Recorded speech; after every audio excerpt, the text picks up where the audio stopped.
Want to know how to get new champions easily in Raid Shadow Legends? Well, no worries.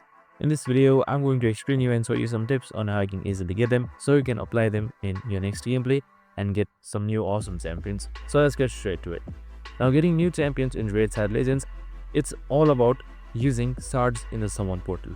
There are Mystery, Ancient, Void and Sacred shards, each giving champions different rarities.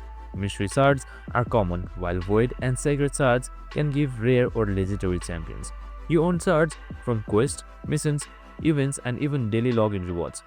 Pro tip: save your shards for events that increase your chance for rare champions, building a strong roster, and it starts with knowing which champions to summon and when to summon. So make sure you summon smartly and get the best team as possible in order to get some new champions. And that's it. Super simple and easy. This is how you easily get new championships or new champions in Raid Shadow Legends. I hope this video helped. If it did, make sure to like, subscribe and tune in with us for more of these videos. See you in the next one.